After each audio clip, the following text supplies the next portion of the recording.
I've been observing this community for some time, and now I have a story to share.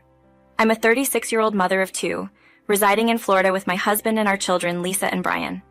I always appreciate the position I'm in, particularly when it comes to creating a loving home for my family. Unfortunately, a persistent source of tension over the years has been the constant criticism from my in-laws regarding my parenting.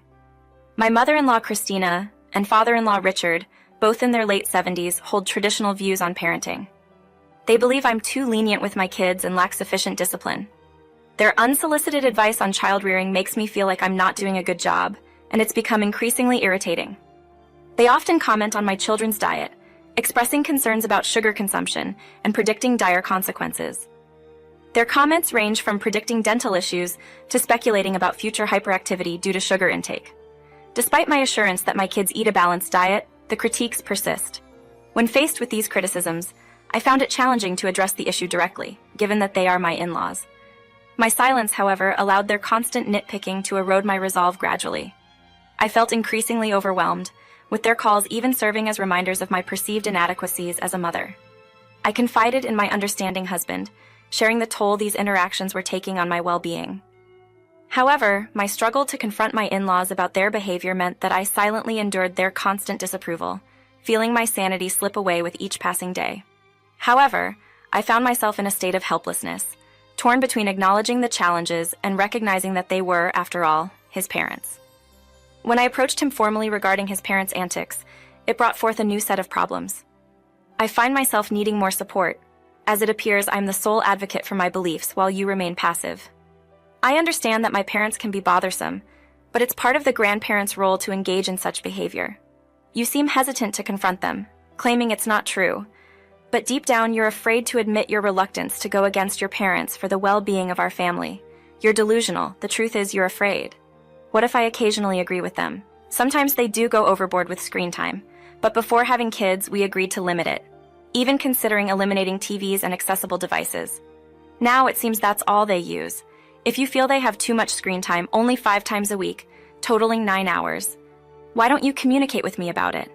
Why is it that, even though they have their dad in their lives, you're absent? I am here. I do things. I pay the bills and play with them sometimes. Being a parent is more than just financial contributions, Jerry. If I had known this was your expectation, I might have reconsidered having children with you.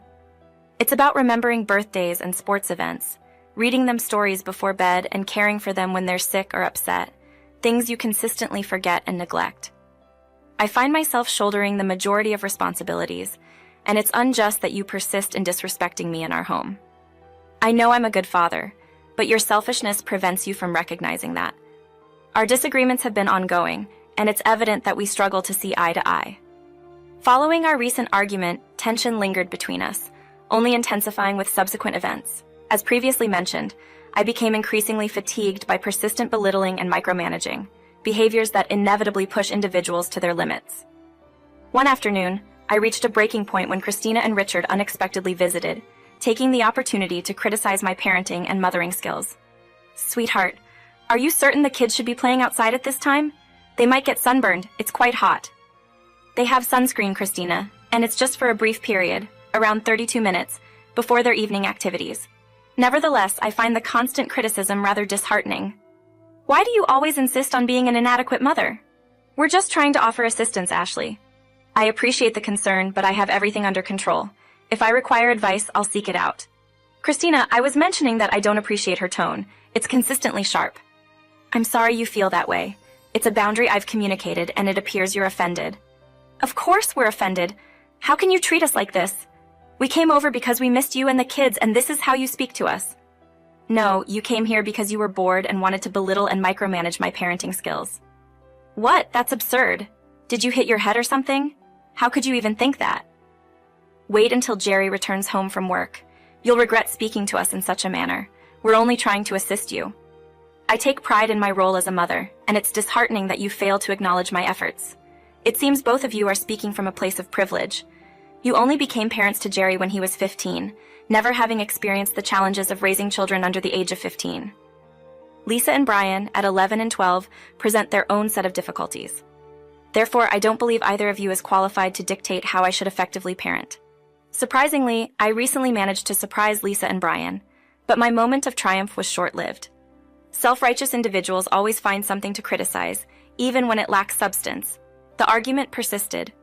Well, this behavior is unprecedented. What is wrong with you? Have you no shame or respect? Were you raised in a barn? Apologize to us this instant.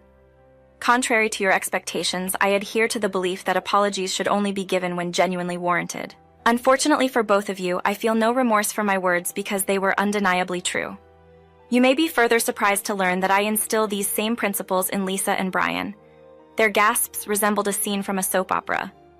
Do you believe you're smarter or wiser than us? We're older and we know what's best.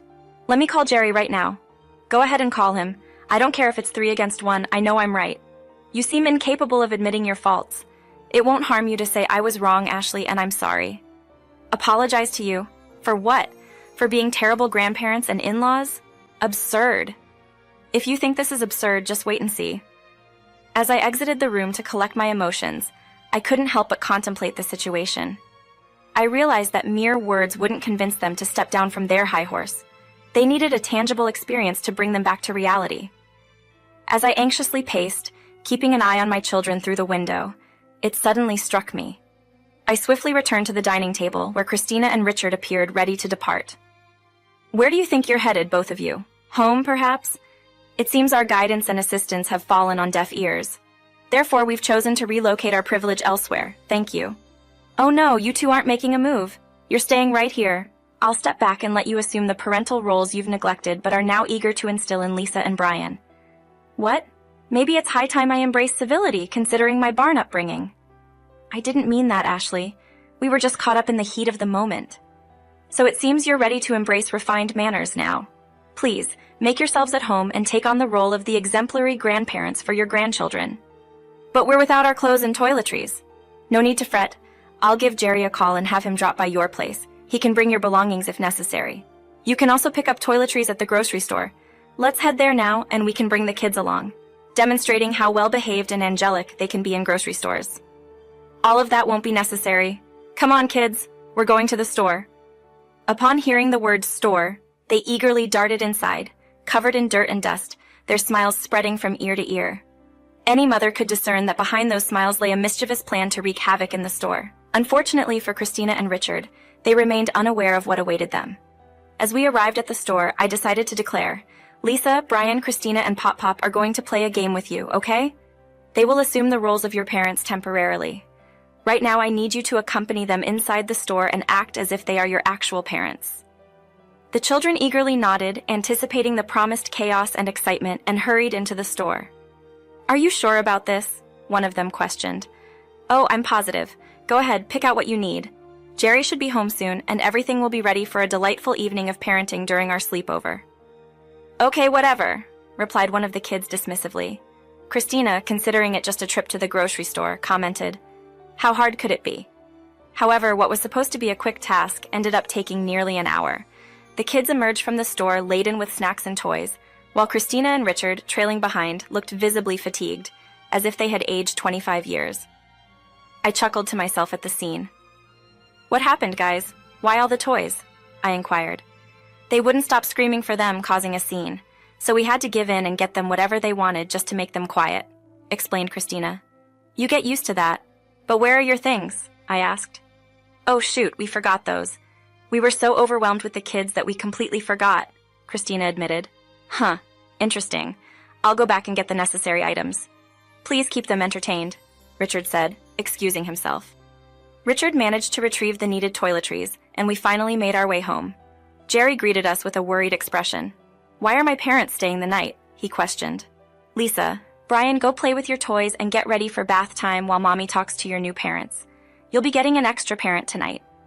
Yes, my baby's daddy is finally going to help you with the things that Mommy normally does, I explained to the excited kids. The children looked thrilled, reveling in the unexpected treats of the day, but their new parents appeared noticeably concerned. What's going on, Jerry? If you really must know, I began. I've decided to entrust the role of the present and caring parent to you three for the next 32 hours. During this time, your task is to demonstrate that you are the superior parents. If successful, I commit to following all of your advice unquestioningly. Additionally, I pledge to cater to your every whim and pamper you at least once a week upon request without any inquiries. The opportunity to be pampered whenever desired is on the table. Now, Jerry, before we proceed, let's discuss this for a moment.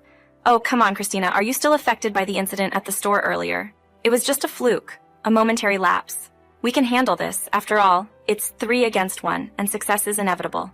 I appreciate your enthusiasm for the challenge, but I want to make it clear that if you fail, the tables will turn, and you 3 will be responsible for pampering and spoiling me, all while refraining from commenting on my parenting. Deal? Despite their confidence, the task proved to be far from easy. In less than 21 minutes, Christina and Richard found themselves screaming as Lisa and Brian terrorized them. The grandparents' attempts to assist with bath time were futile, leaving Jerry to step in and manage with less than stellar results, wiping down the kids with baby wipes and haphazardly dressing them in pajamas. With the tasks completed, Christina inquired if they could now rest, only to be informed that their duties as present parents had just begun.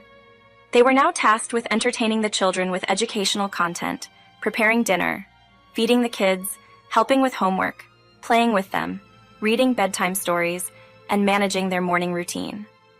The trio attempted to divide the responsibilities, with Richard deciding to serve a fancy dinner filled with flavors unfamiliar to the children, thinking it would be a smart move. Who would have thought that serving kids a salad with olives and feta cheese in it would be a recipe for disaster? Richard, of course. The kids, unsurprisingly, detested the concoction and made their distaste abundantly clear with temper tantrums. Lisa, the older one, flat out refused to eat, while Brian, being a toddler, had a full-blown meltdown. The new parents were in a state of panic, unsure of how to handle the situation. Meanwhile, I calmly sipped on my chamomile tea, anticipating more chaos. Eventually, Richard gave in to the kids' demands and opted for a simple pizza dinner. Next up was Christina, who faced considerable difficulty with her assigned tasks. She appeared worn out and exhausted, choosing to do the kids' homework for them rather than patiently teaching them how to arrive at the correct answers through their intellect. Jerry wasn't any better. His idea of playing with the kids involved letting them watch whatever they wanted on TV and the iPad, blatantly disregarding the strict rule of no more than 9 hours of screen time per week.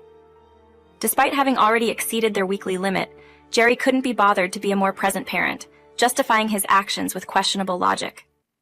As bedtime approached, Jerry struggled to get his hyperactive children to settle down. It took him 5 hours to finally put them to bed, and once he was done, he promptly retreated to our bedroom and collapsed on the bed. Little did Jerry, Christina, and Richard know, a surprise awaited them in the morning. My kids are early birds, waking up by 5 a.m. I took it upon myself to make their morning wake-up routine a bit livelier by banging pots and pans. Confusion ensued as Jerry, Christina, and Richard, groggy from sleep, wondered if something terrible had happened. I clarified that it was 5:30 in the morning, and this was simply our kids' favorite way of waking us up, a fact Jerry and I had forgotten to mention. Jerry was aware of this situation but didn't see the need to inform us. It must have slipped his mind. He has developed the skill of ignoring such matters and sleeping through them, but that won't happen on my watch. Christina took the initiative to wake up Jerry and lead him to the assembly line. Today's tasks promise to be quite enjoyable. The first step is to guide the children through their morning reflection meditation, with special attention needed for Brian, who particularly dislikes this routine. Afterward, convincing them to behave well will earn them a healthy snack before their daily bath. The next order of business is preparing breakfast, followed by a trip to the park for some playtime. Upon returning home, you can engage them in baking cookies, as they take those treats to school with them.